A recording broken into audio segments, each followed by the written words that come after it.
Hello बच्चों, कैसे हो आप सभी। उम्मीद करता हूं सब अच्छे होंगे, मजे में होंगे। तो बच्चों, हम बात कर रहे थे सॉल्यूशन के बारे में, और सॉल्यूशन में भी हम बात कर रहे थे सोलिबिलिटी की। लास्ट जो वीडियो थी उसमें हमने बात करी सॉलिड इन लिक्विड सॉल्यूशन की, और हमने देखा कि जब हम किसी सॉलिड को लिक्विड में डिसॉल्व करते हैं, उसकी सोलिबिलिटी किन किन चीजों पे डिपेंड करती है। उसमें पहली चीज थी nature of solute and solvent, मतलब पोलर पोलर के अंदर डिसॉल्व होता है, नॉन पोलर के अंदर डिसॉल्व होता है। फिर हमने देखा कि टेम्परेचर का क्या फर्क पड़ता है। टेम्परेचर बढ़ाने से सोलिबिलिटी बढ़ भी सकती है, घट भी सकती है, डिपेंड करता है डिसोल्यूशन प्रोसेस कैसा है। और तीसरी चीज हमने देखा प्रेशर। प्रेशर का सॉल्युबिलिटी पे कोई फर्क नहीं पड़ता है सॉलिड इन लिक्विड में। आज हम बात करेंगे गैसेस इन लिक्विड की। गैस को जब हम लिक्विड के अंदर डिसॉल्व करते हैं, वो जो सॉल्यूशन होता है उसकी सॉल्युबिलिटी किन किन चीजों पे डिपेंड करती है। क्लियर है? तो चलिए आज की क्लास को स्टार्ट करते हैं। हमारा टॉपिक है सॉल्यूशन, ऐसे सॉल्यूशन जिसमें गैस डिसॉल्व होती है in liquid. Gas in liquid solutions के बारे में बात कर रहे हैं।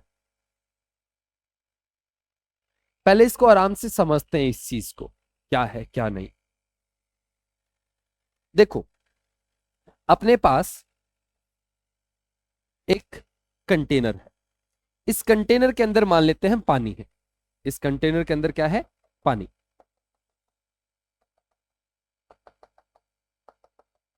और ये जो कंटेनर है, ये बंद कंटेनर है, और इस बंद कंटेनर के अंदर कोई गैस है। तो उस गैस को मैं येलो कलर से दिखा रहा हूं। तो गैस के पार्टिकल्स है।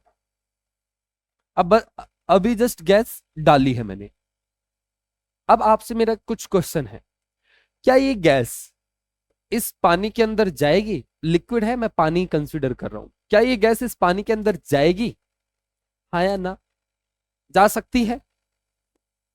बोलिए, जा सकती है नहीं जा सकती? तो समझते हैं जा सकती है नहीं जा सकती है। जाएगी तो क्यों जाएगी, नहीं जाएगी तो क्यों नहीं जाएगी। तो देखो, ये गैस के पार्टिकल है, रुके हुए तो होते नहीं है, चलते रहते हैं। चल रहा है, चलते चलते इसके मॉलिक्यूल से आके टकरा गया। ये जो लिक्विड है इससे आके टकरा गया। यहां पे इसको क्या मिलेगा? यहां पे इसको मिलेंगे लिक्विड के मॉलिक्यूल्स। अच्छा, लिक्विड के मॉलिक्यूल्स, ये जो गैस का मॉलिक्यूल है, इसके साथ कुछ ना कुछ तो अट्रैक्शन दिखाएंगे। दो मॉलिक्यूल्स होते हैं, उसमें कुछ ना कुछ तो अट्रैक्शन रहता ही रहता है हमेशा। कोई और फोर्स लगे ना लगे, वंडरवाल फोर्स तो हमेशा लगता है, चाहे पोलर है नॉन पोलर है, कोई सी भी गैस रहने दो, दो मॉलिक्यूल आपस में अट्रैक्ट करते ही करते हैं। समझ रहे हो? तो ये जो पार्टिकल आया, अब ये जैसे ही नीचे आया, ये मॉलिक्यूल इसको अट्रैक्ट करने की कोशिश करेंगे। ज्यादा भी कर सकते हैं, कम भी कर सकते हैं। क्लियर है? तो ये पार्टिकल इसके अंदर आ गया, ये गैस का पार्टिकल इसके अंदर आ गया। इसको ये जैसे अंदर है, इसने अट्रैक्ट किया, दूसरे मॉलिक्यूल्स को अट्रैक्ट करते करते अंदर लेके गए, अंदर घुमाते रहे उसको। इसी तरीके से दूसरा मॉलिक्यूल आया, दूसरे मॉलिक्यूल को ही ऐसे अंदर पकड़ लिया, ट्रैप कर लिया। तीसरा मॉलिक्यूल आया, उसको भी ट्रैप कर लिया। समझ रहे हो? तो अब गैस क्या हो रही है? डिसॉल्व हो रही है धीरे धीरे। कुछ पार्टिकल्स आ रहे हैं। अब सुनो, ये जो अंदर वाले पार्टिकल्स हैं गैस के, आ तो गए एक बार। अब अब ये जो पार्टिकल्स हैं, इनको वाटर के मॉलिक्यूल्स अट्रैक्ट कर रहे हैं, अंदर लेके घूम रहे हैं। अब ये घूमते घूमते घूमते कई बार ये ऊपर आएगा सरफेस पे, और हो सकता है कि उनका फोर्सेस वीक हो जाए और ये जो गैस का पार्टिकल है ऊपर आके फिर से बाहर भाग जाए। ऐसा होता है। तो कहने का मतलब क्या? गैस हमेशा डिजोल्व भी होती रहती है और कुछ पार्टिकल बाहर भी जाते रहते हैं। तो यहाँ पे इक्विलिब्रियम चलता है। कभी भी किसी गैस को डिजोल्व करते हैं पानी के अंदर, तो वहां पे इक्विलिब्रियम चलता है। जैसे अपना सी है, तो ऑक्सीजन गैस लगातार आती भी रहती है और उससे निकलती भी रहती है, डिजोल्व होती है और जाती भी रहती है। समझ रहे हो? तो मान लो यहाँ पे 10 पार्टिकल आए। कितने पार्टिकल आए? 10। 10 में से दो पार्टिकल ऊपर चले गए, लेकिन फिर से दो पार्टिकल आए, फिर से दो पार्टिकल चले गए, फिर से दो पार्टिकल आए, तो इक्विलिब्रियम आ जाता है। यहां पे क्या आ जाता है? इक्विलिब्रियम। जब किसी बंद कंटेनर में किसी गैस और लिक्विड को रखोगे, वहां पे इक्विलिब्रियम एस्टेब्लिश हो जाता है। गैस डिजोल्व भी होती रहती है और बाहर भी निकलती रहती है। इसको हम कैसे दिखाते हैं, तो मान लेते हैं CO2 गैस है, तो CO2 गैस कहां पे जा रही है, पानी के अंदर, तो हम उसको बोलेंगे CO2 एक्वस। ये जो अंदर वाली गैस है इसको हम क्या बोलेंगे, CO2 एक्वस स्टेट में है और ये गैसियस स्टेट में। क्लियर है, इतना समझ रहा है। तो यहाँ पे इक्विलिब्रियम रहता है, पार्टिकल आते भी रहते हैं जाते भी रहते हैं। अगर अट्रैक्शन ज्यादा है इस मॉलिक्यूल का और पानी का तो ज्यादा गैस डिजोल्व होगी, अगर अट्रैक्शन कम है तो कम गैस डिजोल्व होगी, मैक्सिमम पार्टिकल्स आएंगे लेकिन चले भी जाएंगे अगर अट्रैक्शन कम है। लेकिन अट्रैक्शन ज्यादा है तो जितने पार्टिकल्स आएंगे मैक्सिमम अंदर रह जाएंगे, कुछ ही पार्टिकल बाहर जा पाएंगे। मैं आपको बस सिंपल ये कहना चाहता हूं, कोई भी गैस लो और कोई भी लिक्विड लो, वो गैस उस लिक्विड में डिजोल्व होगी होगी, पक्का है ये। बस डिफरेंस इतना है, कुछ गैसेस ज्यादा डिजोल्व हो जाती हैं, कुछ गैस कम डिजोल्व होती हैं। कौन सी ज्यादा होती है कौन सी कम होती है बताएंगे, उसके बारे में भी डिस्कस करेंगे। पहले बात आती है कि गैस डिजोल्व होगी, क्लियर है, और वहां पे एक इक्विलिब्रियम रहता है, गैस डिजोल्व भी होती रहती है और बाहर निकलती भी रहती है। इतनी बात क्लियर, पक्का। चलते हैं और चीजों को समझते हैं। फिर से मैं कंटेनर लेता हूं, इसमें फिर से मैंने पानी लिया,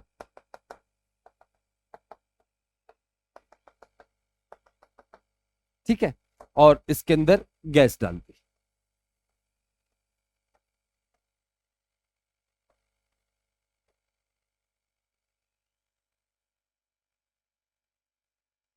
कंटेनर ऐसा है, ठीक है, कुछ गैस यहां पे डिजोल्व भी है, तो गैस के बीच में इक्विलिब्रियम चला हुआ है, पार्टिकल आ भी रहे जा भी रहे, लेकिन इस मोमेंट पे अंदर 3 पार्टिकल है, आ भी रहे जा भी रहे, फिर भी यहां पे नंबर ऑफ पार्टिकल क्या है, फिक्स है, क्योंकि इक्विलिब्रियम है। समझ रहे हो, जैसे 3 पार्टिकल, एक पार्टिकल आया 4 हो गए, फिर से एक चला गया, तो अंदर कितने रहे, 3 ही पार्टिकल। ठीक है, अब सुनो, मैं आपसे कुछ पूछना चाहता हूं, यही गैस है, सेम गैस, सेम कंटेनर है, सेम अमाउंट ऑफ लिक्विड है आपके पास,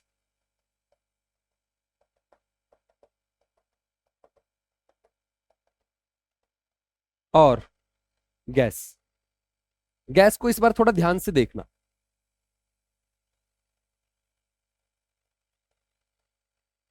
समझ में आ रहा है कुछ, समझ में आ रहा है क्या किया है मैंने। मैंने ये जो गैस थी ये है ना ज्यादा वॉल्यूम में थी, तो मैंने ऊपर से प्रेशर लगाया, क्या लगा दिया, प्रेशर। तो प्रेशर लगने के बाद गैस के पार्टिकल बिल्कुल क्लोज क्लोज हो चुके हैं। अब मेरा आपसे एक क्वेश्चन है, सिंपल सा क्वेश्चन है, इस वाले केस में प्रेशर कम है, इस वाले केस में गैस का प्रेशर ज्यादा है, क्योंकि कोलिजन यहां पे बहुत ज्यादा हो रहे हैं, पार्टिकल पास पास है। मेरा आपसे क्वेश्चन ये है कि इस वाले केस में 3 पार्टिकल अंदर जाते हैं, मतलब गैस की सोलिबिलिटी आप बोल सकते हो 3 मॉलिक्यूल्स की है, क्लियर है। इस वाले केस में गैस ज्यादा डिजोल्व होगी या कम डिजोल्व होगी, यहां अंदर पार्टिकल्स ज्यादा होंगे या कम होंगे, बस इतना पूछना चाहता हूं। क्या लगता है आपको, प्रेशर बढ़ाने से गैस की सोलिबिलिटी बढ़ती है या घटती है, क्या लगता है, बोलिए क्या लगता है, गैस की सोलिबिलिटी बढ़ती है घटती है। एक हिंट दे देता हूं आपको, कोल्ड ड्रिंक होती है, कोल्ड ड्रिंक के अंदर CO2 गैस होती है, जब बोतल देखोगे उसके अंदर बहुत ज्यादा प्रेशर रहता है, और जैसे आप उसको ओपन करते हो गैस निकल निकल के भागती है, ये हिंट था। तो जैसे आप उसको ओपन किया प्रेशर कम हो गया, तो प्रेशर कम होते ही गैस बाहर निकल के भागती है। आइडिया मिला, नहीं मिला, चलो मैं बताता हूं, पहले मैं बता देता हूं, यहां पे पार्टिकल्स ज्यादा होंगे, प्रेशर बढ़ाने से गैस की सोलिबिलिटी बढ़ती है, बहुत इंपॉर्टेंट चीज है जो अभी हम पढ़ने जा रहे हैं। इस सोलिबिलिटी में सबसे इंपॉर्टेंट चीज यही है, सबसे ज्यादा इंपॉर्टेंट, तो इसको अच्छे से समझना। चलो समझते हैं, प्रेशर बढ़ाने से गैस की सोलिबिलिटी बढ़ेगी, लेकिन क्यों बढ़ेगी, रीजन चाहिए अपन को, तो रीजन जानते हैं। तो देखो, अभी ऐसा समझिए यहां पे कि यहां पे क्या हो रहा है, इक्विलिब्रियम है, जब इक्विलिब्रियम है तो एक पार्टिकल नीचे आ रहा है और एक ही पार्टिकल ऊपर जा रहा है। अंदर कितने पार्टिकल रहते हैं? 3। इक्विलिब्रियम पे एक का आना है, एक का जाना है, ऐसा चला हुआ है। ये कितने भी हो सकता है, मैं समझाने के लिए एक एक मान रहा हूं कि एक पार्टिकल आता है, एक पार्टिकल जाता है, एक पार्टिकल आ रहा है, एक पार्टिकल जा रहा है, अंदर 3 फिक्स है। अब सुनो, यहां पे क्या हो गया है, जस्ट उस मोमेंट की बात कर रहा हूं जब हमने प्रेशर को इंक्रीज किया है, ठीक है, जस्ट प्रेशर को इंक्रीज किया है। यहां पे अंदर कितने थे अभी के लिए? 3, और मैंने प्रेशर को इंक्रीज कर दिया। अब क्या होगा? अब देखो यहां पे पार्टिकल्स ज्यादा दिख रहे हैं आपको, पार्टिकल्स ज्यादा दिख रहे हैं। यहां पे एक पार्टिकल एक टाइम पे गिरता था, और यहां पे एक ही उसी टाइम में ज्यादा पार्टिकल अंदर जाएंगे, जाएंगे नहीं जाएंगे? पहला क्वेश्चन ये है। अगर भीड़ हो गई तो यहां पे एक सेकंड में मान लेते एक कोलिजन होता, यहां पे ज्यादा कोलिजन होंगे क्योंकि ज्यादा पार्टिकल्स हैं लिक्विड के पास आसपास, समझ रहे हो? तो ज्यादा पार्टिकल्स एक मोमेंट पे जाने लगे। पहले एक टाइम पे कितने जा रहे थे? एक, अब कितने जाएंगे? सीधे मान लेते 5 पार्टिकल सीधे गए अंदर, 5 पार्टिकल। तो 5 पार्टिकल जा रहे हैं और बाहर कितने निकल रहे थे? एक। अंदर कितने रह गए? 4। अंदर कितने पार्टिकल्स हो गए? 5 आए, एक बाहर चला गया, 4 हो गए, 3 4, 4 हो गए। गैस की सॉल्युबिलिटी बढ़ने लगी, इक्विलिब्रियम डिस्टर्ब हो चुका है। इक्विलिब्रियम कभी भी डिस्टर्ब होता है, वो अपने आप को एडजस्ट करता है, तो इसको एडजस्ट करना है। अब एडजस्ट कैसे करें तो समझ, एक और चीज समझा रहा हूं।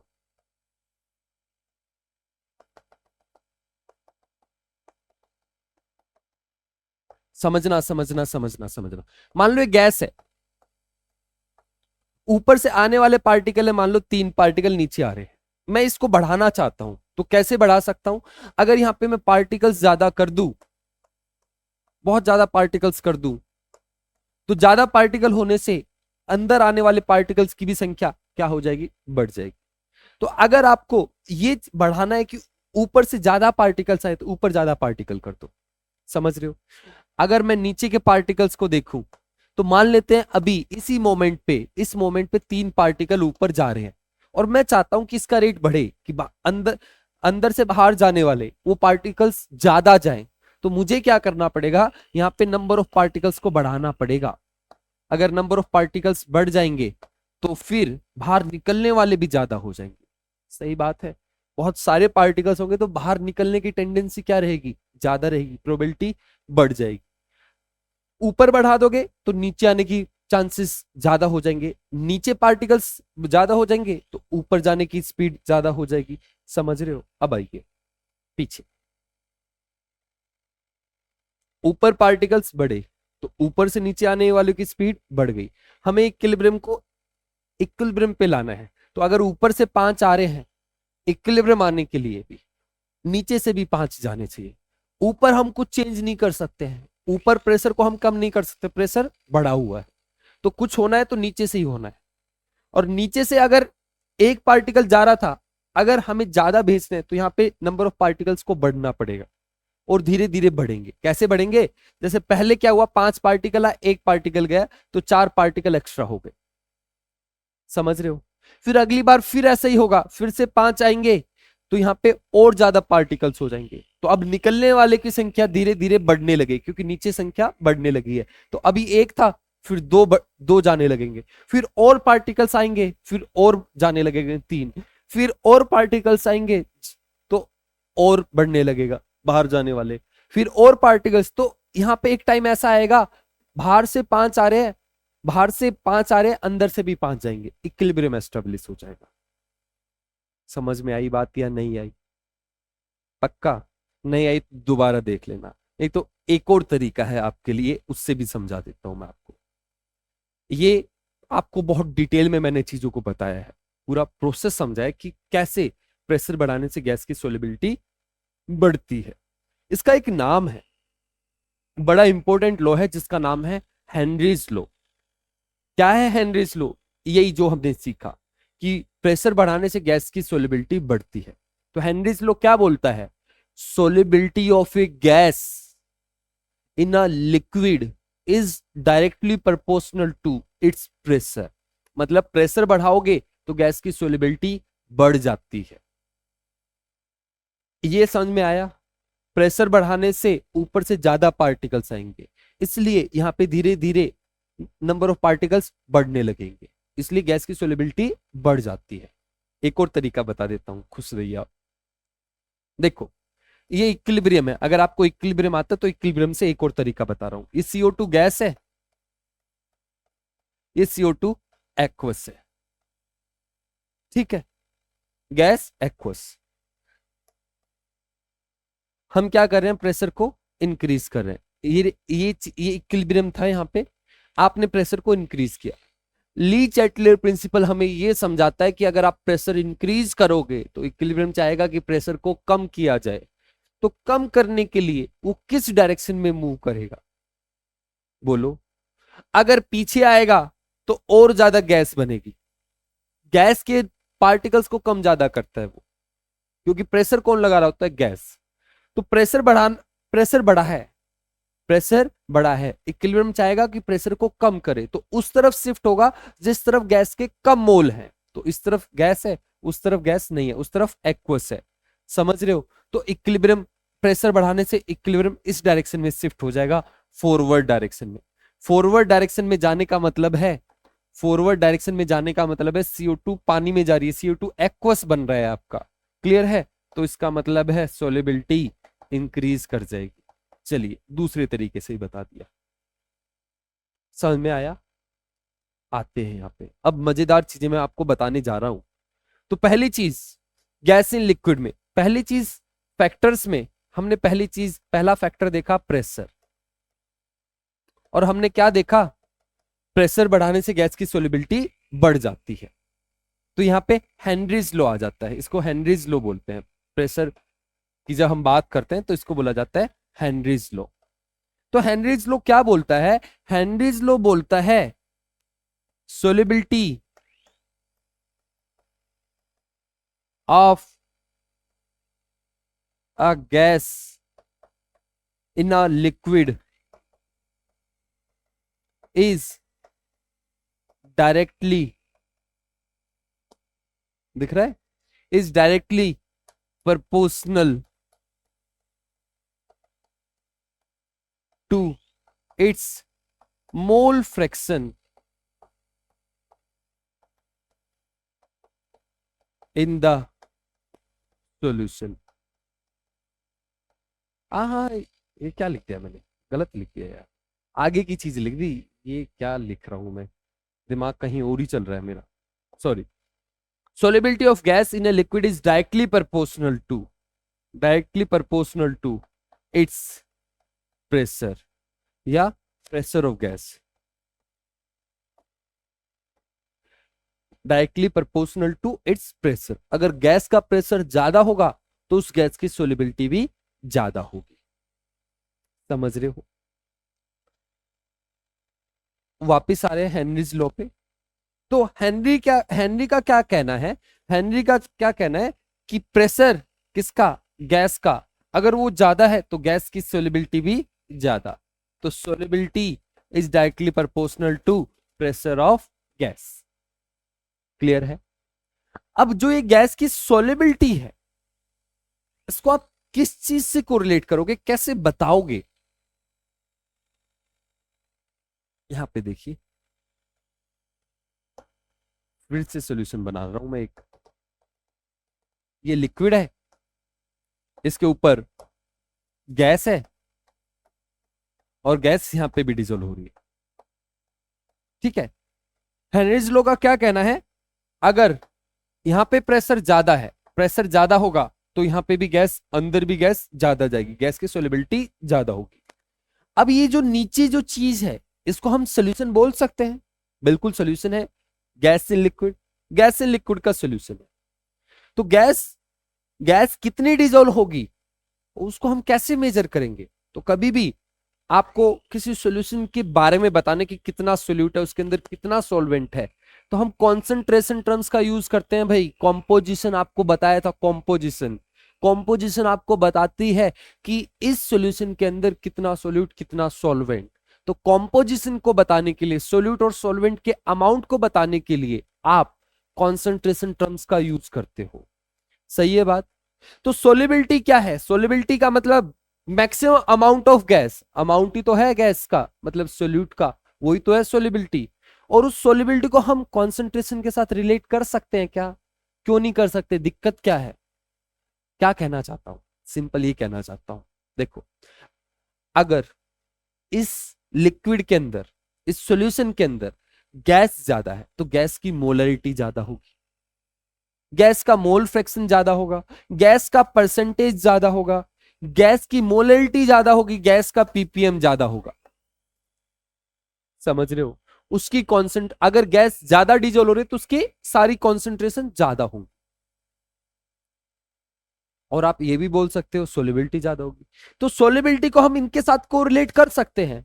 अगर कोई बोल रहा है सोलिबिलिटी ज्यादा है तो मतलब मोलरिटी ज्यादा है। समझ रहे हो? समझ रहे हो? तो मैं प्रेशर ऑफ गैस को directly proportional, pressure of gas is directly proportional, किसी को भी प्रोपोर्शनल लिख सकता हूं। मैं ऐसे भी लिख सकता हूं मोल फ्रैक्शन ऑफ गैस, कहां पे? In the solution. मैं ऐसे भी लिख सकता हूं pressure of gas directly proportional to molarity of gas in the solution.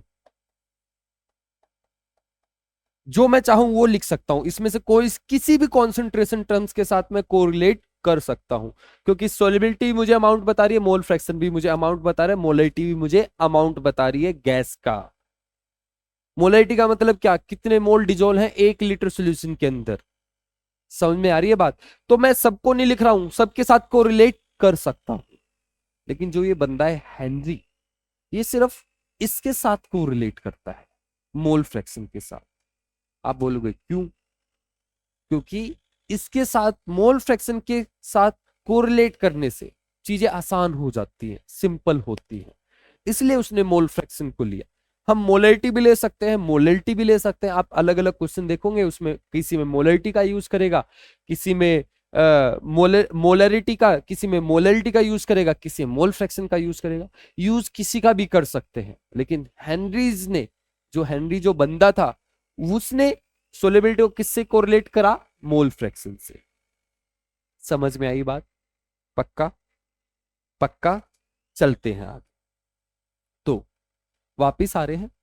तो ये जो हेनरीज लॉ है, इसकी एक और डेफिनेशन है। ये ऐसे भी बोलता है कि भाई mole fraction of a gas in the solution is directly proportional to its pressure। Its pressure मतलब गैस का प्रेशर। समझे क्या? यही तो बात है, pressure directly proportional to mole fraction of gas, pressure of gas. मैं क्या बोल रहा हूं? Mole fraction of gas in the solution is directly proportional to the pressure of gas. Clear है? क्लियर है? एक और डेफिनेशन है, एनसीईआरटी उठा के देखोगे 3 डेफिनेशन मिलेंगी आपको हेनरीज लॉ की। तो तीसरी डेफिनेशन क्या है? बात एक ही कहना चाहते हैं कि प्रेशर बढ़ाओगे गैस ज्यादा डिजोल्व होगी, लेकिन उसको बोलने के तरीके अलग अलग हैं। पहले वाला समझा, दूसरे वाला समझा, तीसरे वाला समझाता हूं। तीसरे वाले में इसी चीज को उल्टा करके बोलेगा। मतलब यहां देखिए, अब इसने क्या बोला? यहां पे गैस का अमाउंट डिपेंड करेगा ऊपर कितना प्रेशर है। अगर ऊपर प्रेशर ज्यादा तो यहाँ पे गैस का अमाउंट ज्यादा। अब ये बोलता है कि मैं उल्टा बात करूंगा। उल्टा बात करूंगा मतलब ऊपर प्रेशर ज्यादा दिख रहा है उसको, तो बोलेगा यहाँ पे प्रेशर ज्यादा है, मतलब अंदर भी गैस ज्यादा है। समझे क्या? अब ये बोलेगा pressure of gas above the solution is directly proportional to its mole fraction in the solution. ऊपर प्रेशर ज्यादा है मतलब अंदर गैस ज्यादा डिजोल्व है।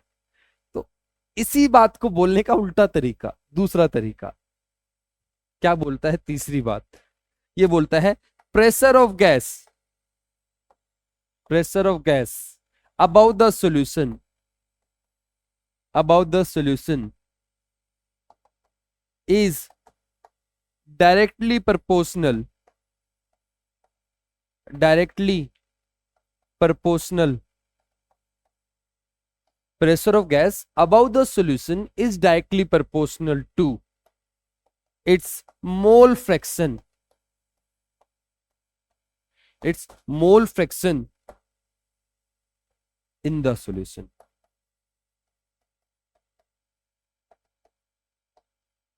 समझ में आया? ये हेनरीज लॉ की स्टेटमेंट थी। अब इसका मैथमेटिक्स का पार्ट देखते हैं।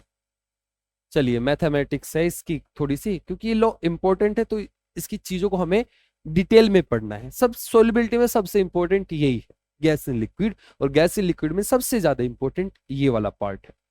तो चलते हैं तीसरी चीज, क्या बोल रहा था मैं, मैथमेटिक्स पे। प्रेशर ऑफ गैस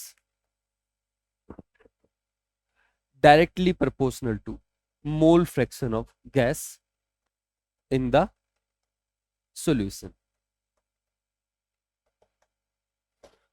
ये मुझे हटाना है तो एक कांस्टेंट आएगा, तो pressure of gas is equal to, इसको हटाएंगे तो एक कांस्टेंट आता है, इसको बोलते हैं KH। KH का मतलब हेनरीज लॉ कांस्टेंट। ये जो KH है इसको बोला जाता है Henry's law constant. Henry's law constant है ये अपना, ठीक है। अब इस KH के बारे में थोड़ा बात करते हैं। सबसे पहले इस KH के बारे में बात करते हैं। सबसे पहले अगर मैं इसकी यूनिट पूछूं आपसे, तो यूनिट क्या होगी इसकी? तो देखो, मोल फ्रैक्शन जो होता है, मोल फ्रैक्शन का फॉर्मूला क्या होता है? Mole fraction. तो मोल फ्रैक्शन अगर A का निकालना है तो A के मोल divided by A plus B के मोल, सही है। इसी तरीके से अगर मैं मोल फ्रैक्शन गैस का लिखूं, गैस का, तो गैस का कैसे लिखूंगा? तो मोल फ्रैक्शन गैस का लिखना है तो कैसे लिखूंगा मैं? तो मैं लिखूंगा moles of gas divided by total moles. तो टोटल मोल्स में किस सॉल्यूशन में क्या क्या है? दो दो कंपोनेंट से ज्यादा हमें पढ़ने नहीं है, तो दो ही कंपोनेंट होंगे, एक गैस होगी, कोई दूसरा लिक्विड होगा। तो मैं मान लेता हूं पानी है, तो मोल ऑफ वाटर, ये टोटल मोल्स हो गए। गैस के मोल डिवाइड बाय टोटल मोल्स। एक चीज समझा रहा हूं, क्वेश्चन करते वक्त आपको आसानी होगी। जब आप क्वेश्चन करोगे तो आप एक अजम्पशन यूज करोगे ताकि क्वेश्चन को करना आसान हो जाए। वो अजम्पशन क्या है कि आप ये मानोगे कि गैस के मोल बहुत कम है सॉल्वेंट के मोल से या मोल ऑफ वाटर से, गैस ज्यादा डिसोल्व नहीं हो रही है, या सॉल्वेंट बहुत ज्यादा है, उसके अंदर सोल्यूट बहुत कम है। तो आप ये अजम्पशन लेके चलोगे, और ये अजम्पशन ले सकते हैं जब गैस की सोलिबिलिटी कम होगी। आप बोलोगे हमें कैसे पता चलेगा? तो जितनी भी मोस्ट ऑफ द क्वेश्चन में जितनी भी गैसेस दी जाएंगी उनकी सोलिबिलिटी कम ही मिलने वाली है आपको, जब तक वो बोले ना। अगर वो बोल दे हाईली सोल्यूबल गैस, तब आप लिखना। अगर वो कुछ बोला नहीं है गैस के बारे में, तो मोस्ट ऑफ द गैस जो क्वेश्चन में मिलेंगी वो लेस सोल्यूबल वाली मिलेगी, ठीक है, जो कम सोल्यूबल होती है।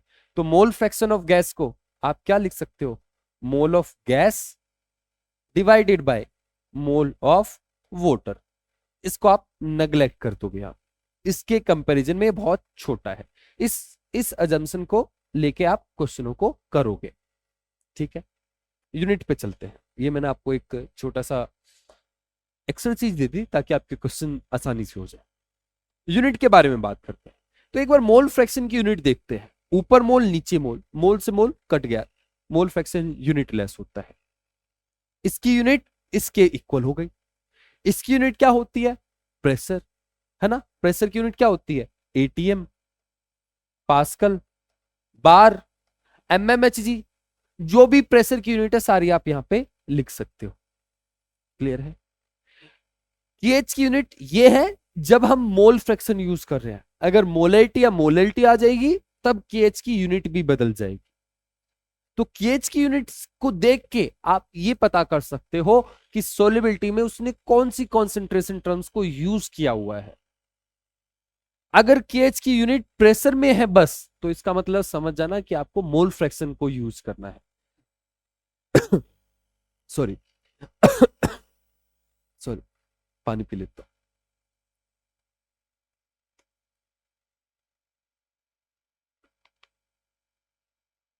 चलिए, केएच की यूनिट हुई क्लियर। अब आगे चलते हैं। केएच, केएच पहली चीज। अब ये जो केएच है, केएच है जो ये अपना, ये केएच है ना, जैसे कांस्टेंट होते हैं अलग अलग टाइप के। जैसे आपने एक पढ़ा था gas constant R, universal gas constant. तो ये यूनिवर्सल गैस कांस्टेंट है। यूनिवर्सल का मतलब जितनी भी गैस है इस दुनिया में सबके लिए आर की वैल्यू फिक्स है। हर एक गैस के लिए, सबके लिए आर की वैल्यू फिक्स है, एक ही है। लेकिन ये जो केएच है ये यूनिवर्सल कांस्टेंट नहीं है, इसकी वैल्यू हर एक गैस के लिए डिफरेंट है। ये केएच की वैल्यू गैस पे डिपेंड करती है, गैस कैसी है, गैस के नेचर के बारे में बताती है। समझ रहे हो? ये जो केएच है, एक मिनट दीजिए, अलार्म कहां से बच गया। चलिए आइए, ये जो केएच है, केएच यूनिवर्सल गैस कांस्टेंट ने, इसकी वैल्यू डिपेंड करती है गैस पे। आप बोलोगे कैसे, तो समझाता हूं, अगले पेज पे समझा रहा हूं तो समझिए।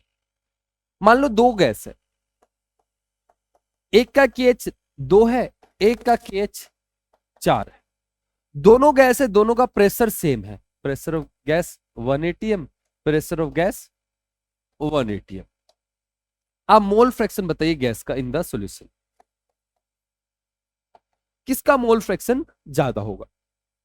तो आपको पता है हेनरीज लॉ के अकॉर्डिंग प्रेशर ऑफ गैस, दिख रहा है ना, pressure of gas is equal to KH into mole fraction. अगर प्रेशर दोनों का सेम है तो गैस का जो मोल फ्रैक्शन है वो 1/KH आएगा। सही है, वहां पे भी 1/KH। तो मोल फ्रैक्शन और केएच में इनवर्स रिलेशन है। इनवर्स रिलेशन मतलब अगर केएच ज्यादा तो गैस की सोलिबिलिटी कम होगी, गैस का मोल फ्रैक्शन सॉल्यूशन के अंदर कम हो जाएगा। तो केएच हमें बताता है कि ये गैस ज्यादा सोल्यूबल है, ये गैस कम सोल्यूबल है, वो केएच हमें बता सकता है। जिन गैसेस के लिए केएच की वैल्यू ज्यादा होती है वो गैस कम सोल्यूबल होती है, और जिस गैस के लिए केएच की वैल्यू कम होती है वो गैस ज्यादा सोल्यूबल होती है। समझ में आया? तो यहां पे मैं क्या लिख सकता हूं, यहां पे लिख सकता हूं KH depends upon the nature of gas, या KH tells about nature of gas. KH tells us about nature of gas. Higher KH means lower solubility. कहां से लिखा मैंने, वहां से लिखा। आपको पता होना चाहिए KH is inversely proportional to mole fraction of gas in the solution. ये इन द सॉल्यूशन बार बार क्यों लिख रहा हूं, अभी समझाऊंगा बार बार इन द सॉल्यूशन क्यों लिख रहा हूं, उसके पीछे रीजन है ताकि आप गलती ना करो, इसलिए इन द सॉल्यूशन लिख रहा हूं। आप बोलोगे और कहां हो सकता है मोल फ्रैक्शन, बताऊंगा कहां और हो सकता है। इतनी बात क्लियर? अच्छा, इसका एक ग्राफ बनाते हैं। तो एक ग्राफ अगर मैं बनाना चाहूं, अगर यहां पे प्रेशर ऑफ गैस लिखूं, यहां पे लिखूं मोल fraction of gas in the solution, तो कैसा ग्राफ आएगा आप बताइए। तो कभी भी अपन को ग्राफ बनाना है तो इक्वेशन पे चले जाइए। हेनरीज लॉ की इक्वेशन क्या बोलती है, pressure of gas is equal to KH into mole fraction of gas. ये दो वेरिएबल है, ये तो कांस्टेंट है, एक गैस के लिए तो कांस्टेंट है। तो आप क्या देख रहे हो, डायरेक्ट रिलेशन है ना। y is equal to mx, और c तो है नहीं, c की वैल्यू कितनी है 0, तो इंटरसेप्ट होगा नहीं। एक स्ट्रेट लाइन आएगी डायरेक्टली प्रोपोर्शनल की, और कहां से गुजरेगी, सेंटर से गुजरेगी। क्यों? क्योंकि इंटरसेप्ट 0। समझे क्या? अच्छा, इस लाइन का स्लोप कितना होगा, तो स्लोप किसके इक्वल हो गया, KH के इक्वल। तो इसका स्लोप हो गया, slope is equal to KH। Clear है इतनी बात? समझ में आया? पक्का? चलिए एक और इंपॉर्टेंट चीज सिखाता हूं आपको। कहां गया ये, केएच के बारे में। आपसे एक छोटा सा क्वेश्चन है, फिर तभी बता पाऊंगा। अगर हम टेम्परेचर बढ़ाते हैं, टेम्परेचर बढ़ाने से गैस की सोलिबिलिटी पे क्या फर्क पड़ता है? गैस की सोलिबिलिटी बढ़ती है या घटती है? क्या बोलते हो आप? टेम्परेचर बढ़ाने से, टेम्परेचर बढ़ाने से गैस की सोलिबिलिटी बढ़ती है या घटती है? क्या कहना है आपका? क्या लगता है? तो आप बोलोगे ये तो डिसोल्यूशन पे डिपेंड करता है कि डिसोल्यूशन एक्सोथर्मिक है या एंडोथर्मिक, वही सॉलिड लिक्विड वाला है ना। तो समझाता हूं।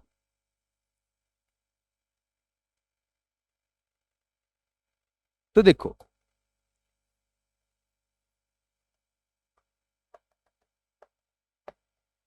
अगर हम सॉलिड को लिक्विड में डिसॉल्व करते हैं तो डिसोल्यूशन प्रोसेस थोड़ा डिफरेंट होता है, और अगर हम लिक्विड में गैस को डिसॉल्व करते हैं तो डिसोल्यूशन प्रोसेस यहां पे थोड़ा अलग होता है। आप बोलोगे क्या अलग है?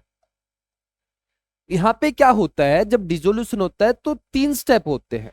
सोल्यूट के पार्टिकल्स को अलग अलग होना होता है, सॉल्वेंट के पार्टिकल्स को अलग अलग होना पड़ता है, तब सोल्यूट और सॉल्वेंट के बीच में इंटरेक्शन होता है। यहाँ पे ऐसा नहीं है। यहाँ पे सोल्यूट के पार्टिकल, गैस के पार्टिकल पहले से ही दूर दूर हैं, उनको अलग अलग होने की जरूरत नहीं है। सॉल्वेंट के पार्टिकल्स को भी अलग अलग होने की जरूरत नहीं है, उनको कहीं नहीं जाना है। ये गैस का पार्टिकल है, डायरेक्ट सीधा आएगा, अंदर आएगा। समझ में आ रही है बात? तो यहाँ पे सीधा अट्रैक्शन ही होता है। ये पार्टिकल आया सीधा, दूसरे पार्टिकल ने उसको अट्रैक्ट कर लिया, लिक्विड के पार्टिकल्स ने। तो यहाँ पे सीधा अट्रैक्शन होगा बस इन दो पार्टिकल्स के बीच में। इसको कहीं से भी दूसरे से दूर होने की जरूरत नहीं है, बस ये डायरेक्ट अट्रैक्ट करे, सीधा इसके पास आएगा। तो डायरेक्ट अट्रैक्शन हो रहा है। तो जब अट्रैक्शन होता है तो एनर्जी रिलीज होती है, एनर्जी रिलीज होती है तो प्रोसेस एक्सोथर्मिक होता है। हमेशा जितनी भी गैसेस होती हैं, गैसेस का जो डिसोल्यूशन होता है वो एक्सोथर्मिक प्रोसेस होता है, क्योंकि अट्रैक्शन है, अट्रैक्शन से एनर्जी रिलीज होती है। क्लियर है? तो ये जो प्रोसेस है यहां पे, तो हम क्या बोल सकते हैं? Dissolution of gas, dissolution of gas is exothermic process. और आपको पता है, सॉलिड इन लिक्विड में बताया था, नहीं पता तो देख लेना, कि जो एक्सोथर्मिक प्रोसेस है अगर उसका टेम्परेचर बढ़ा दोगे तो सोलिबिलिटी कम हो जाती है। कोई भी एक्सोथर्मिक प्रोसेस है, अगर उसका टेम्परेचर बढ़ा देते हैं तो उसके होने के चांसेस कम हो जाते हैं। एंडोथर्मिक प्रोसेस में अगर कोई एंडोथर्मिक प्रोसेस है, ये एंडोथर्मिक प्रोसेस नहीं है भाई, अगर कोई होता कहीं पे और उसका अगर आप टेम्परेचर बढ़ा देते हो तो उसके लिए बहुत अच्छा है, क्योंकि वो उसको एनर्जी चाहिए। टेम्परेचर बढ़ा दो उसके लिए अच्छा हो जाएगा, लेकिन इसके लिए बिल्कुल भी अच्छा नहीं है, क्योंकि इसको तो एनर्जी बाहर फेंकनी है, और टेम्परेचर बढ़ा दोगे तो बाहर एनर्जी को फेंक नहीं पाएगा, डिजोल्व नहीं कर पाएगा। तो टेम्परेचर बढ़ाने से गैस की सोलिबिलिटी बढ़ती है, टेम्परेचर घटाने से गैस की सोलिबिलिटी घटती है। आपको एक मजेदार चीज बताता हूं। आपने कोल्ड ड्रिंक पी होगी, तो कोल्ड ड्रिंक ठंडी अच्छी लगती है, गर्म अच्छी नहीं लगती है। क्यों? कोल्ड ड्रिंक का जो टेस्ट है वो CO2 की वजह से आता है, गैस की वजह से आता है, और गैस की सोलिबिलिटी टेम्परेचर घटाने से बढ़ जाती है। अगर आप कोल्ड ड्रिंक को फ्रिज में रखते हो तो टेम्परेचर कम कर देते हो, टेम्परेचर कम करने से ज्यादा गैस डिजोल्व होती है, और टेम्परेचर बढ़ जाएगा तो गैस कम डिजोल्व होगी। समझ में आया? इसलिए कोल्ड ड्रिंक को अच्छा टेस्ट चाहिए आपको तो चिल्ड करके पीना। क्लियर है? अब अगर आपको यह भी समझ में नहीं आया कि ये एक्सोथर्मिक प्रोसेस क्यों है, तो एक और तरीका बता देता हूं। इतने तरीके हैं यार, आप सोच नहीं सकते। फिजिकल केमिस्ट्री का वही तो मजा है। एक तरीके समझ में नहीं आता तो यहाँ इतने तरीके हैं कि आप किसी से भी समझा सकते हो। अगर आपको कोई चीज समझ में नहीं आती तो आप बस मुझे बताइए। एक चीज को समझाने के अपने पास कई सारे तरीके हैं। फिजिकल केमिस्ट्री का वही तो मजा है। चलिए आते हैं, कहां थे अपन? सोलिबिलिटी के बारे में बात कर रहा था। तो इसको एक और तरीके समझाता हूं कि डिसोल्यूशन ऑफ गैस एक्सोथर्मिक क्यों है। तो मान लो अपने पास लिक्विड है, तो लिक्विड में पार्टिकल पास पास होते हैं। अगर इस लिक्विड को मुझे गैस में लेके जाना है तो इसको एनर्जी सप्लाई करनी पड़ेगी, गर्म करना पड़ेगा, हाँ या ना? तो लिक्विड से गैस में जाना, ये प्रोसेस कैसा हुआ? लिक्विड से गैस में जाना, पार्टिकल्स को दूर दूर करना, एनर्जी सप्लाई करनी पड़ेगी। एनर्जी सप्लाई कर रहे हो तो कैसा प्रोसेस है? एंडोथर्मिक। तो ये प्रोसेस हुआ एंडोथर्मिक। अब मैं पूछता हूं कि गैस से अगर आपको लिक्विड में आना है तो उनसे एनर्जी निकालनी पड़ेगी, सही बात है। पार्टिकल्स के पास ज्यादा एनर्जी, उनकी एनर्जी कम कर दो तो पास पास में आके चिपक जाएंगे। तो अगर मुझे लिक्विड, गैस से लिक्विड में आना है, गैस को लिक्विफाई करना, तो आपको पता है टेम्परेचर कम करना पड़ता है, प्रेशर बढ़ाना पड़ता है। तो गैस से अगर लिक्विड में आना है, गैस से अगर लिक्विड में आना है तो यहां से एनर्जी निकालनी पड़ेगी। अगर एनर्जी निकलेगी तो प्रोसेस हो जाएगा एक्जोथर्मिक। एक्जोथर्मिक, आप समझना, यहां पे भी कुछ ऐसा ही हो रहा है। गैस थी, गैस किस में आ रही है, लिक्विड में। पहले पार्टिकल्स दूर दूर थे, पार्टिकल कहां रहे, पास पास में। तो गैस किस में आ रही है, गैस लिक्विड में आ रही है। तो गैस का डिसोल्यूशन जो प्रोसेस है वो कैसा है, एक्जोथर्मिक। समझ में आई, एक्जोथर्मिक प्रोसेस। और एक्जोथर्मिक प्रोसेस जो होता है, एक्जोथर्मिक प्रोसेस में अगर आप टेम्परेचर बढ़ा देते हो तो वो प्रोसेस होने के चांसेस कम हो जाते हैं, गैस की सोलिबिलिटी कम हो जाती है। क्लियर है। ये भी नहीं समझ में आया तो एक और तरीका बताऊंगा, टेंशन मत लीजिए, मैं हूं आपके साथ। आइए, मैं एक क्वेश्चन पूछना चाहता हूं आपसे। मैं आपसे बस इतना पूछना चाहता हूं कि जब मैं टेम्परेचर बढ़ाऊंगा तो केएच की वैल्यू बढ़ेगी या घटेगी। सोचिए, सोचिए, जल्दी सोचिए, क्या होगा। अब जो ये केएच है, अपना जो ये केएच है, केएच की अगर वैल्यू ज्यादा है तो गैस की सोलिबिलिटी कम होती है, सही है। केएच की वैल्यू कम है तो सोलिबिलिटी ज्यादा हो जाती है। केएच ज्यादा, सोलिबिलिटी कम, केएच कम, सोलिबिलिटी ज्यादा, इनवर्स रिलेशन है दोनों का, सही है। टेम्परेचर बढ़ाया है, टेम्परेचर बढ़ने से सोलिबिलिटी कम होगी तो केएच की वैल्यू बढ़ने लगेगी। तो मैं एक और पॉइंट लिखना चाहता हूं, KH increase with increase in temperature. KH की वैल्यू टेम्परेचर के साथ बढ़ती है। क्लियर है, इतनी बात समझ में आई। अब ये जो हेनरीज लॉ है, इसकी कुछ एप्लीकेशन है, बड़ी मस्त मस्त एप्लीकेशन है। जैसे आपने कभी सोडा, पता नहीं आप आज के बच्चों ने सोडा की मशीन नहीं देखी होगी। जब हम छोटे थे तो उस टाइम पे है ना, एक ठेले पे है ना, एक सोडा बेचने आता था।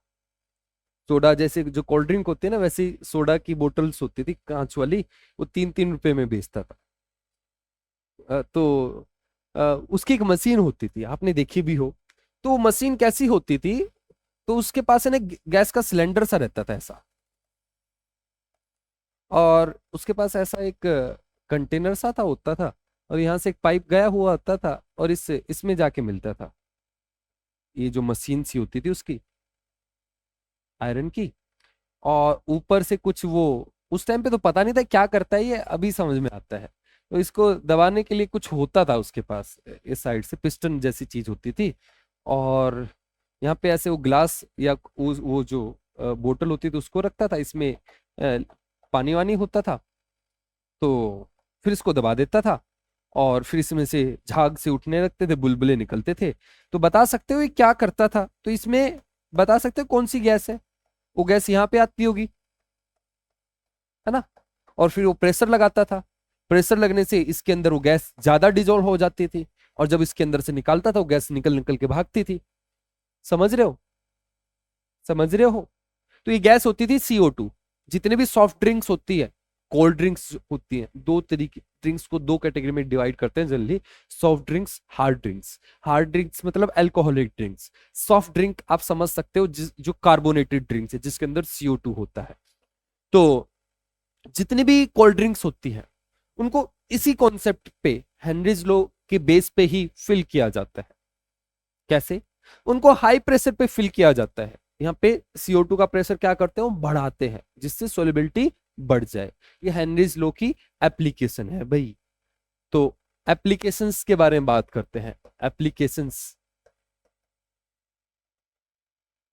Of Henry's law.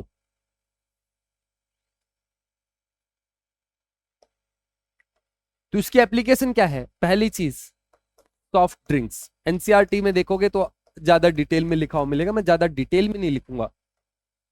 मैं शॉर्टकट में लिखवाना पसंद करता हूं, शॉर्टकट में लिखेंगे। तो सॉफ्ट ड्रिंक्स में हेनरीज लॉ का यूज करते हैं। कैसे?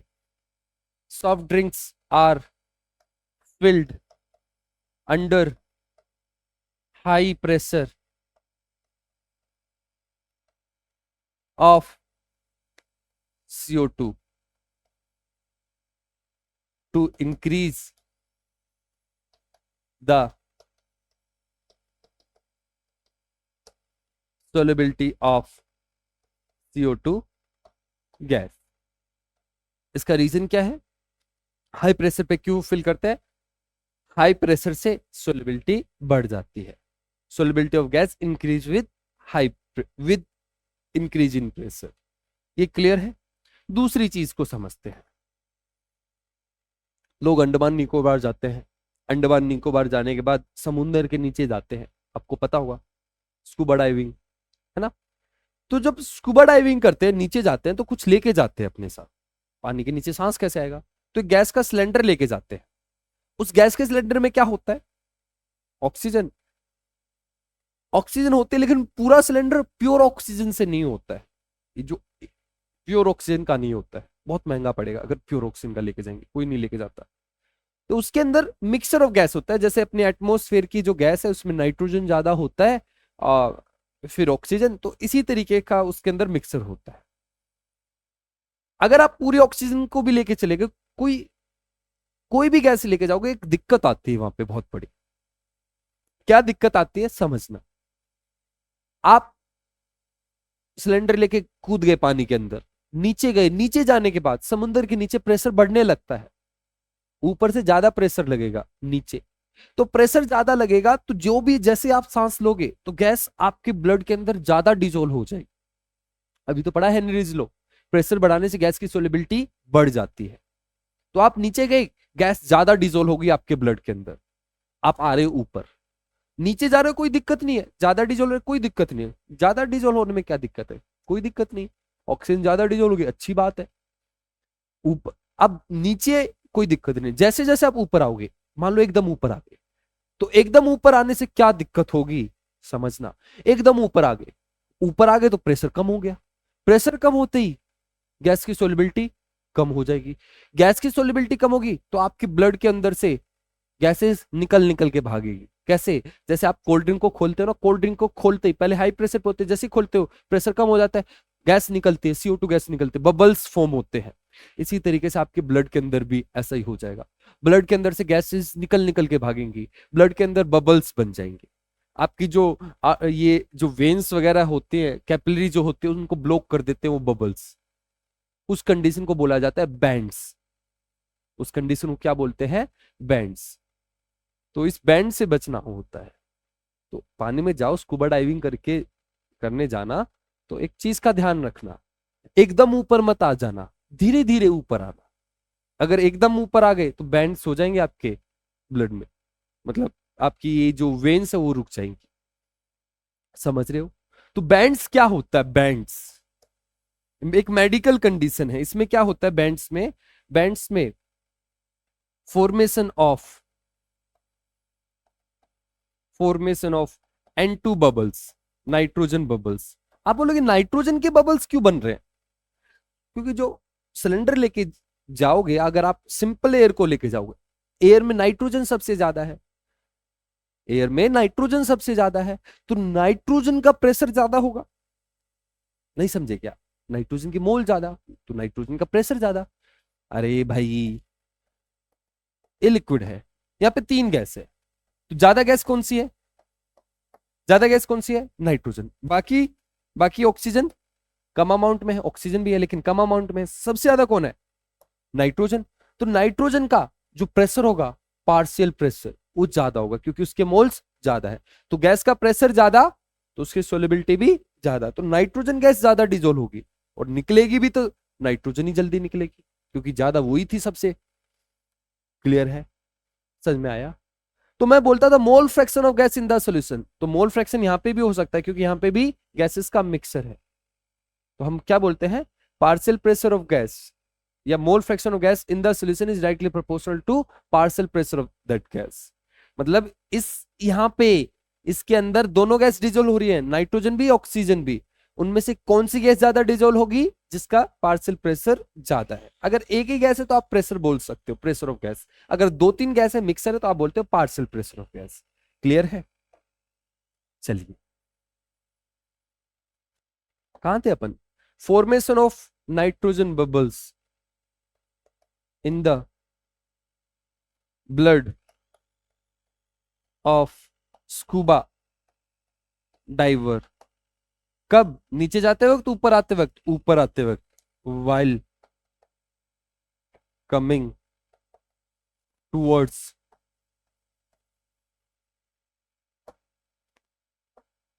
The surface.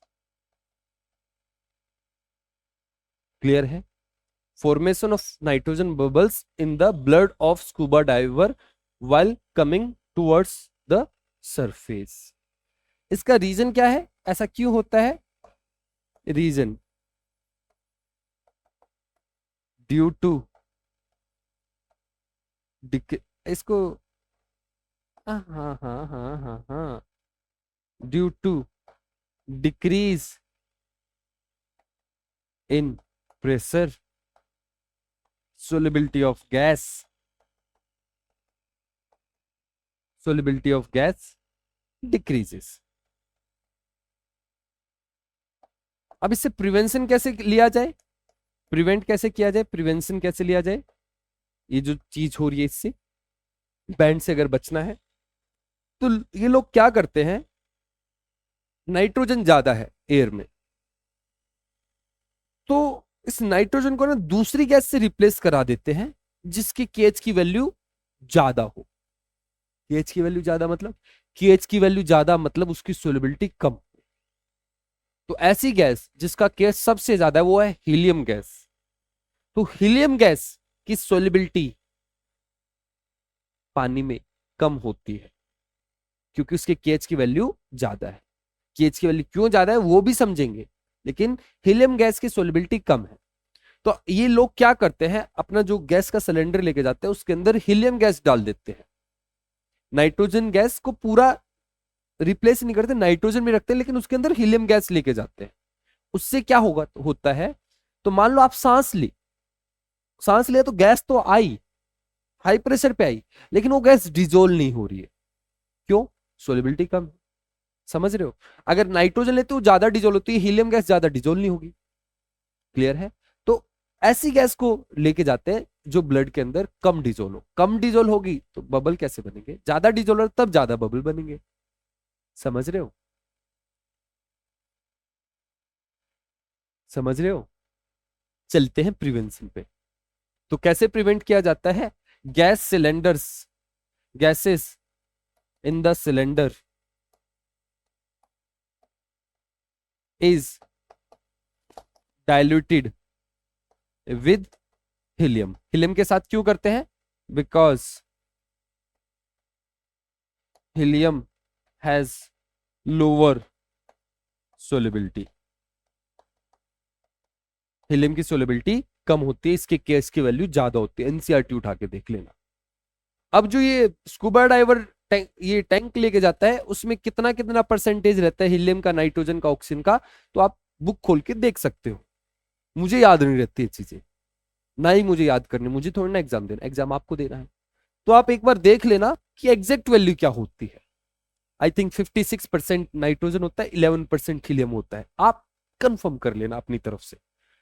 चलो, तीसरी चीज, आप कभी लद्दाख गए हो? आप कभी लद्दाख गए हो? जब लद्दाख में जाते हैं या पहाड़ों पे जाते हैं, बहुत ऊंचे पहाड़ों, बहुत ऊंचे पहाड़ों पे, जैसे हिमालय पे जा रहे हो, तो डायरेक्ट आपको पहाड़ पे नहीं लेके जाते। एक दिन 2 दिन आपको एक बेस कैंप में रखाया जाता है, एक कैंप में रखते हैं। क्यों रखते हैं? अगर डायरेक्ट ले जाएंगे तो क्या हो जाएगा, क्या दिक्कत है? तो आप बोलोगे अडेप्ट करने के लिए। बिल्कुल सही। किससे अडेप्ट करना है? प्रेशर से। बिल्कुल सही। तो वहां पे भी हेनरीज लॉ का यूज होता है। कैसे?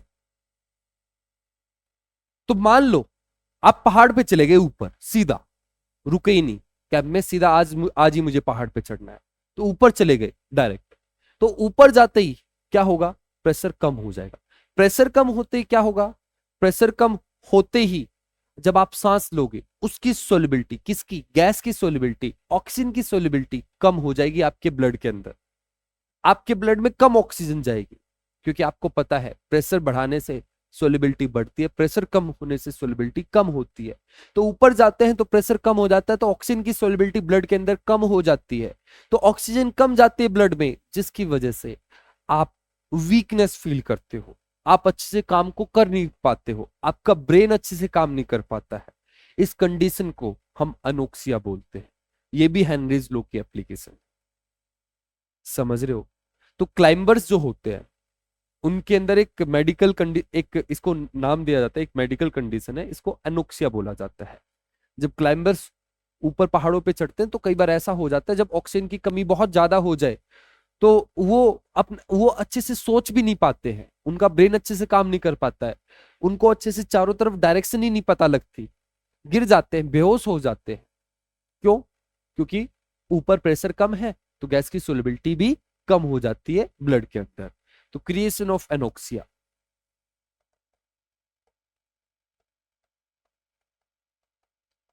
तो एनोक्सिया क्या है?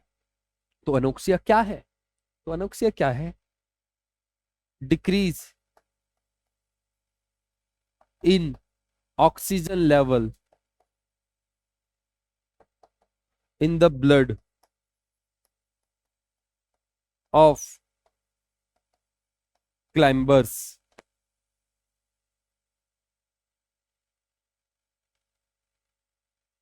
एक मिनट दीजिए, मेरी क्लास है आई थिंक, चेक करने दो मुझे।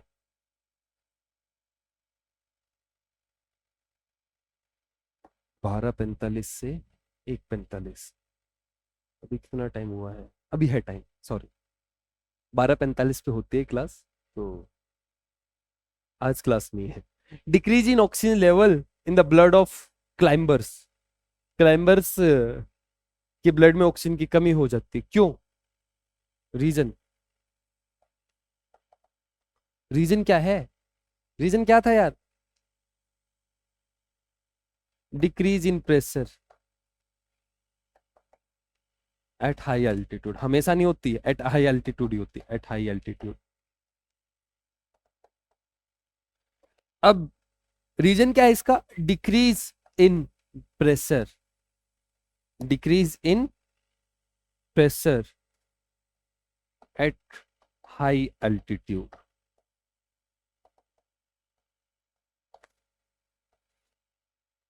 Decrease in pressure at high altitude, so solubility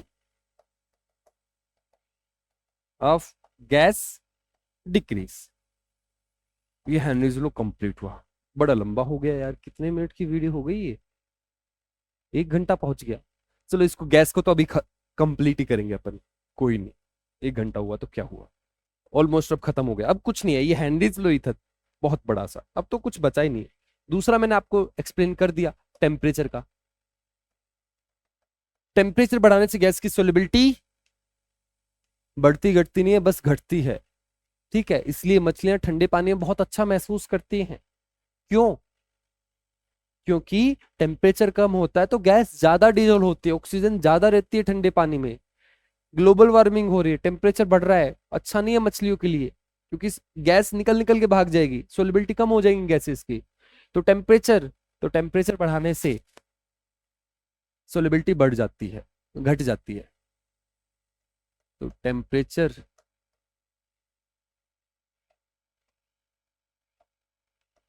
solubility of gas decrease with increase in temperature। बोलो रीजन, रीजन क्या है? Dissolution of gas is exothermic process. जो गैस का डिसोल्यूशन प्रोसेस है वो एक्सोथर्मिक है, ठीक है। तो आपको पहले समझा था, नहीं समझा था, मुझे नहीं पता, मैं दोबारा एक और नए तरीके से समझा रहा हूं आपको, ली चैटलर प्रिंसिपल की मदद से। तो मान लो CO2 गैस है, CO2 गैस पानी में जाएगी एक्वस में तो इक्विलिब्रियम मेंटेन रहेगा। प्रोसेस कैसा है, एक्सोथर्मिक, एनर्जी निकलेगी। ली चैटलर प्रिंसिपल ये बोलता है जो आप करोगे उसका अपोजिट करेगा इक्विलिब्रियम। आप टेम्परेचर बढ़ाओगे वो कम करने की कोशिश करेगा, आप कम करोगे वो बढ़ाने की कोशिश करेगा। तो मैंने क्या किया है, एनर्जी इंक्रीज कर दी है। एनर्जी इंक्रीज करने का मतलब टेम्परेचर बढ़ा दिया है। तो इक्विलिब्रियम क्या चाहेगा, टेम्परेचर को कम करे। तो अगर सामने जाएगा तो एनर्जी निकलेगी तो टेम्परेचर बढ़ेगा। इसको हमने टेम्परेचर बढ़ाया तो इक्विलिब्रियम चाहेगा उस टेम्परेचर को कम करे। कम कैसे करे, बैकवर्ड डायरेक्शन में भागेगा। तो बैकवर्ड डायरेक्शन में आने का मतलब क्या, एक्वस से गैस कहां जा रही है, गैसेस फॉर्म में, मतलब जो डिजोल्व गैस थी वो बाहर निकल रही है। इस तरफ जाती तो पानी में जाती, इस तरफ जाती तो बाहर जा रही है, जो डिजोल्व गैस है वो भी बाहर बाहर निकल के भागेगी, तो बैकवर्ड डायरेक्शन में जाएगी। और बैकवर्ड डायरेक्शन में जाने का मतलब सोलिबिलिटी आपकी डिक्रीज कर जा रही है। क्लियर है। लास्ट चीज, बस लास्ट चीज, तीसरी चीज, एक छोटा सा क्वेश्चन आपसे, तो फिर क्लास भी खत्म हो जाएगी।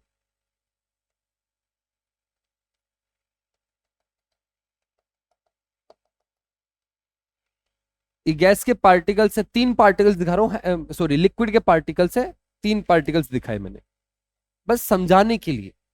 हैं बहुत सारे लेकिन मैं आपको तीन मेन दिखा रहा हूं। ये गैस का पार्टिकल है येलो वाला, और भी गैस के पार्टिकल है, ठीक है। ये पार्टिकल नीचे आया। अब आपसे मेरा एक छोटा सा क्वेश्चन है, अगर इन दोनों के बीच में अट्रैक्शन ज्यादा है तो गैस की सोलिबिलिटी ज्यादा होगी कम होगी, क्या लगता है, क्या लगता है। एक बार गैस आगे छोड़ेगा नहीं, बाहर जाने नहीं देगा, तो गैस की सोलिबिलिटी ज्यादा हो जाती है अगर गैस और लिक्विड के बीच में इंटरेक्शन स्ट्रॉन्ग होते हैं।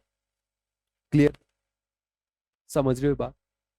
तो जिन गैसेस में इंटरमोलिकुलर फोर्स ज्यादा होते हैं उनकी सोलिबिलिटी पानी के अंदर या किसी भी लिक्विड के अंदर ज्यादा हो जाती है। क्या बोलना चाह रहा हूं, जैसे HCl गैस है और CO2 गैस है, पानी के अंदर कौन सी गैस ज्यादा डिजोल्व होगी, तो पानी के अंदर ये गैस ज्यादा डिजोल्व होगी। क्यों ज्यादा डिजोल्व होगी, HCl पोलर है, पानी भी पोलर है, पोलर ज्यादा डिजोल्व करेगा। ये नॉन पोलर है इसलिए कम डिजोल्व होगा, होगा लेकिन इतना नहीं होगा जितना ये होगा। समझ रहे हो। तो आप ये बोल सकते हो अगर HCl मॉलिक्यूल्स की बात करें तो इन दोनों HCl मॉलिक्यूल्स के बीच में भी पोलर पोलर फोर्स लगेगी, तो स्ट्रॉन्ग फोर्स ऑफ अट्रैक्शन या स्ट्रॉन्ग इंटरमोलिकुलर फोर्स है।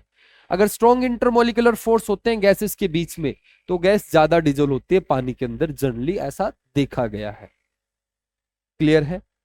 तो आइए अगली चीज है नेचर ऑफ गैस, ये लास्ट चीज है, और जो भी था वो मैंने बता दिया, बस यही था। हम बोलेंगे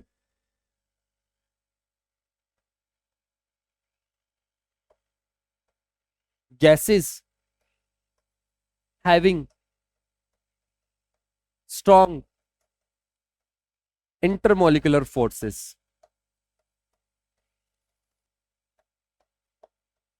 are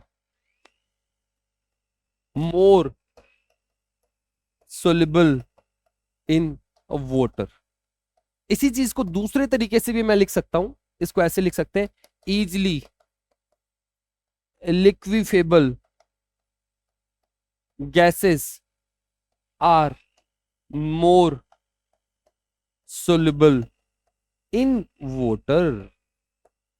जो गैस जल्दी लिक्विफाई होती है उनका जल्दी लिक्विफाई होने का रीजन ही होता है कि उनके बीच में स्ट्रॉन्ग इंटरमोलिकुलर फोर्स होते हैं। अगर गैसेस में स्ट्रॉन्ग इंटरमोलिकुलर फोर्स होंगे तो गैस जल्दी लिक्विफाई होती है। तो मैं इस बात को दूसरे तरीके से पेश कर रहा हूं। तो easily liquefiable gases are more soluble in water. Clear है। एग्जाम्पल दे देते हैं। एग्जाम्पल के लिए जैसे अगर मैं बोलूं H2, CO2 और HCl, इन तीनों गैसेस में कौन सी ज्यादा डिजोल्व होगी, तो जो सबसे ज्यादा पोलर है जिसमें स्ट्रॉन्ग इंटरमोलिकुलर फोर्स है तो HCl सबसे ज्यादा डिजोल्व होगी, CO2 फिर H2। ये दोनों नॉन पोलर है तो मास देख लेना, इसका मास 44, इसका 2, तो ये गैस ज्यादा डिजोल्व होगी। क्लियर है। कई बार ऐसे भी बोल सकता है KH किसका ज्यादा, तो जो गैस ज्यादा डिजोल्व हो रही है उसका केएच कम, इसका केएच कम होगा, इसका केएच ज्यादा होगा। क्लियर है? ये हेनरीज लॉ, ये गैस इन लिक्विड खत्म होता है। गैस की सोलिबिलिटी तीन चीजों पे डिपेंड करती है। प्रेशर, प्रेशर बढ़ाएंगे गैस की सोलिबिलिटी बढ़ जाएगी। टेम्परेचर, टेम्परेचर बढ़ाओगे गैस की सोलिबिलिटी कम हो जाएगी। तीसरा इंटरमोलिकुलर फोर्स, गैस में इंटरमोलिकुलर फोर्स ज्यादा है तो गैस ज्यादा डिजोल्व होती है। क्लियर है? गैस इन लिक्विड कंप्लीट हुआ। जाते जाते एक चीज ऐसी देके जाता हूं जो एनसीईआरटी में भी नहीं है, नोट कर लेना, important. Henry's law, Henry's law is not applicable for reactive gases। कहने का मतलब क्या, जो गैस पानी के साथ जाके रिएक्ट कर जाएंगी उनके लिए हेनरीज लॉ नहीं लगेगा। हेनरीज लॉ नहीं लगेगा, ये फंडा सारा लगेगा कि टेम्परेचर बढ़ाने से सोलिबिलिटी कम होगी, ज्यादा होगी, बस हेनरीज लॉ मतलब वो जो फॉर्मूला है उसको आप अप्लाई नहीं कर पाओगे। प्रेशर बढ़ाने से चाहे गैस रिएक्ट करे ना करे, प्रेशर बढ़ाने से गैस की सोलिबिलिटी बढ़ेगी, लेकिन आप फॉर्मूला नहीं लगा पाओगे। कौन सा फॉर्मूला? समझ जाओ, समझाता हूं। ये फॉर्मूला है जो pressure of gas is equal to K H into mole fraction of gas. इस फॉर्मूले को नहीं लगा पाओगे। आप बोलो क्यों नहीं लगा पाएंगे, दिक्कत क्या है? तो समझना, जैसे HCl गैस है, HCl गैस पानी में जाएगी तो रिएक्ट कर जाएगी पानी से, मतलब HCl गैस पानी में जाने के बाद HCl रहेगा ही नहीं, टूट जाएगा H प्लस और Cl माइनस। तो आप मोल फ्रैक्शन किसका निकालोगे भाई? HCl तो रहा ही नहीं, ये मोल फ्रैक्शन गैस का सोल्यूशन में निकालना है, तो HCl गैस रही नहीं सोल्यूशन में, H प्लस और Cl माइनस में टूट गई, किसका मोल फ्रैक्शन निकालोगे? समझ रहे हो? तो इस गैस के लिए HCl गैस जैसे NH3 जाएगा पानी में, NH4 और OH बन जाएगा, तो इसके लिए भी हेनरीज लॉ नहीं लगने वाला। O2 के साथ कोई दिक्कत नहीं, इसके लिए लगा। N2 लगेगा, H2 लगेगा, हीलियम लगेगा, क्योंकि पानी के साथ रिएक्ट ही नहीं करेंगे। समझ में आई बात? तो आज के लिए इतना ही, मिलते हैं अगली वीडियो में, अगली क्लास में। तब तक के लिए गुड बाय, थैंक यू।